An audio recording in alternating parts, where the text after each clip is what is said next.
Hello my lovelies, I hope you're all well. Today we are going to be watching Best of Andrew Tate. Now, just a little update on Andrew Tate news because they have been released from house arrest, Andrew and Tristan, and I assume the women that were involved in the case as well. They have been out and about. They're still limited to staying in their city in Romania, but they can at least leave the house, which is nice. I saw a little video of them driving around and going out to dinner, and that was nice to see. So yeah, they're no longer under house arrest. Obviously the court case is still pending, but the judge obviously looked at the evidence and said, yeah, there's no need for these guys to be under house arrest anymore. So that's promising. And there's been a lot coming out about the initial girl who filed a complaint against them. Candace Owens did a video about it, a very long video, but well worth a watch if you get the chance. So she's done like a deep dive into this girl and her history, because it turns out she has accused multiple men of things over the years, one of which led tragically to the man taking his own life. Well, we can't say that it was that for definite, but I imagine it was a contributing factor nonetheless. So yes, the Tates are out and about again, living their life. Case is still pending, but it looks less and less likely that there's going to be any kind of conviction. The judge wouldn't have released them from house arrest, I don't think, if they genuinely thought that there was anything to go on. So looking forward to them having their day in court. It seems, though, from what I can see from I was on Twitter, or X, whatever you want to call it, and Andrew was saying that people are trying to find more things to try and pin on them. So, you know, apparently letters and stuff have been sent to literally everyone that has ever known the brothers, trying to find something to pin on them, which is disgusting. You know, go after the real criminals of the world. But anyway, we're going to look at this ultimate TikTok compilation. Bound to be some funny things in this. So let's crack on, shall we? If I decide to do 1,000 push-ups, I'll do them. Maybe I have to do them one at a time. Maybe I'll get tired. Maybe I need a break. I'm going to do 1,000 because I said I'm going to do 1,000. It's not fucking hard. Everyone knows what they're supposed to do. Once you have control of your mind, life is so ridiculously easy. People say to me, Tate, you're in good shape, but all you do is drink vodka and travel the world. You're never even home. You never even have a gym. How do you do it? I think that men are givers, and as a man, you're going to feel happiest if you're giving. If you look at a man who's depressed or really sad, I don't think a lot of them are giving as much as perhaps they should. Or if you look at a man who doesn't have the capability to give. But if you take a man, you put him in an important position, and let's say even me, 110 people rely on me for a wage. I feed thousands of children around the world every single month. If I feel like shopping and spending money, I find myself buying shit for other people. I don't want it for me. I have everything. It really is better to give than to receive. That's what makes you feel better as a man and happy inside of yourself. Start to actually think.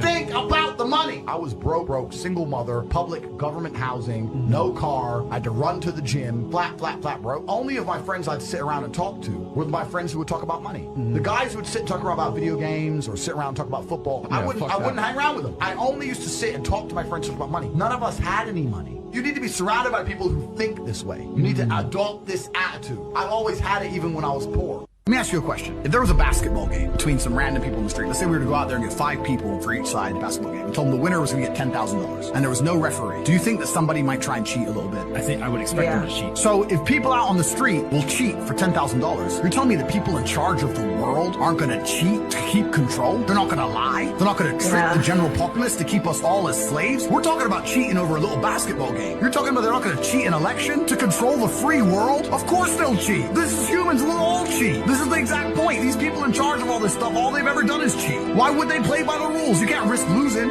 I think we need Top G back. So for that reason, I have summoned Top G. The Top G special, please. Breathe air. You don't need a bait. Work on a drip again. Oh, fuck off there.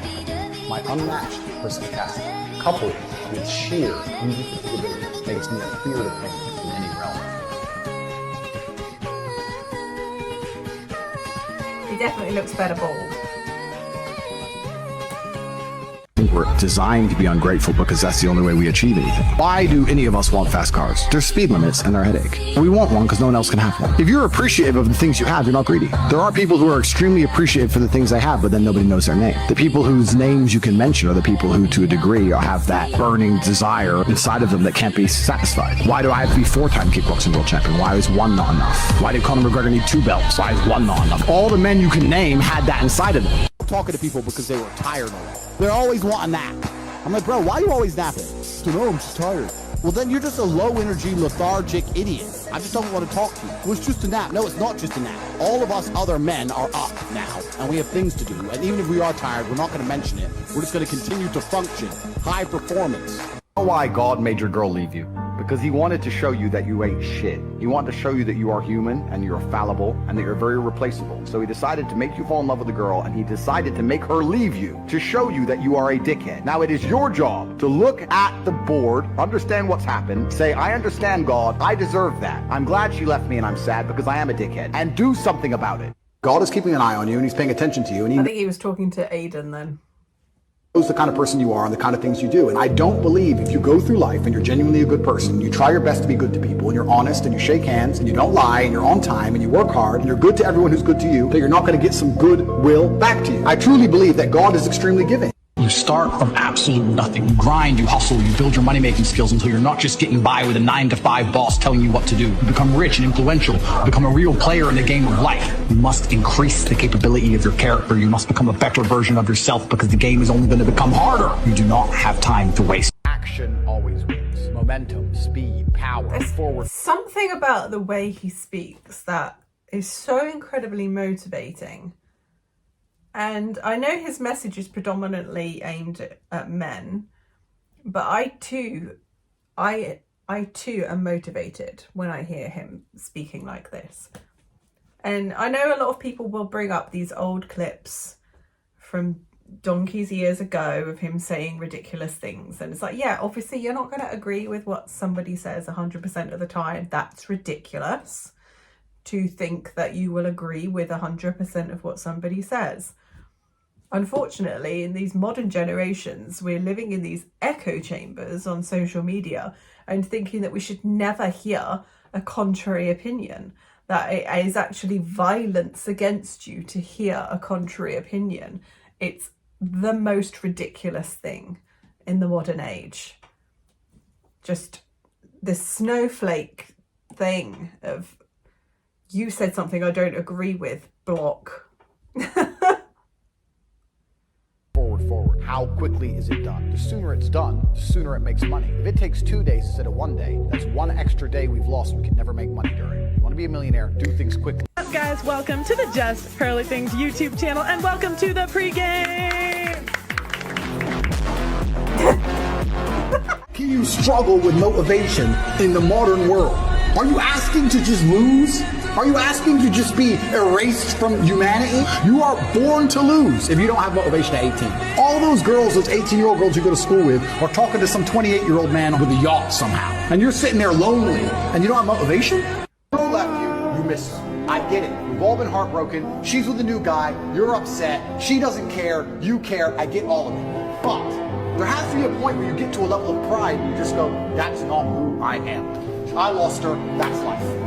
You just got to get on with it. There's nothing fun about being rich besides talking about when you're poor. The only point in buying a $10,000 steak so you can sit with your brother and go, this is not worth 10 grand. I can't believe we spent 10 grand on this. We never had 10 grand in our savings account, ever. I mean, we can both laugh about how poor we were. Otherwise, why be rich? If you still feel trapped, whether it's financially or some other way, if you don't have your life in exactly the place you want it, you're not yet as successful as you want to be, after the disappointment, swallow the disappointment. Take a minute and look around you and say, I deserve more than this. But then you must begin to work instantly. No excuses. You want a Ferrari because other men want a Ferrari and can't have one. It's hyper competitive. So if you're competing against every other man for every dollar you make, every girl you see, the house you live in, the car you drive, the life you live, you're not going to be able to compete with the person who performs regardless of how they feel if you only compete when you feel like competing. Because there's men like me out there who will be sad every day and outcompete you regardless. I don't care how I feel. I will still win. Jeez. I mean, it's true. It's true. And it is different for men and women in that regard. It is different. Men have this innate built-in system. Most men, obviously. Where they have this hyper competitive thing, and it is part of being male. It's competing for the best mate.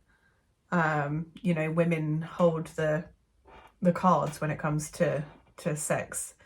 So it is a hyper competitive world for men, and I understand that must be really difficult. It must be really difficult. Yeah. Advice is that one day you're going to look back on all the things you're currently going through and you're going to be glad they happened, regardless of what people say to you or despite the fact they tell you it's not true. I promise you, one of the only things on the planet you can control is what you think. You can't control the weather, can't control other people, can't control if your heart stops. You can't even keep it beating, but you can control what you think. I'm not saying it's easy, but it can be done. And if you change the way you view things, you change the perspective, you'll be happy that's happened to you. You can't tell men to act how they feel. You can't tell men to not have emotional control. You can't tell men to cry anytime they want. Because men don't just cry sad, they cry angry. They cry very angry. You don't want that. You have to teach them stoicism. You have to teach them all of these things. We're taking it all from boys, and what are we giving them instead?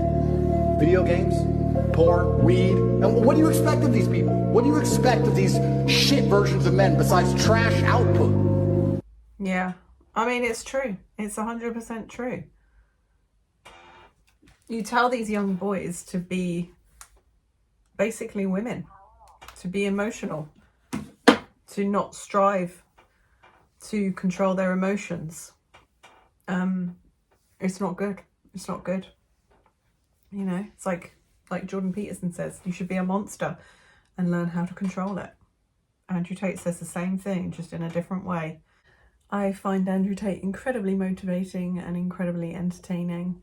And I hope you enjoyed that video, and I will see you very soon.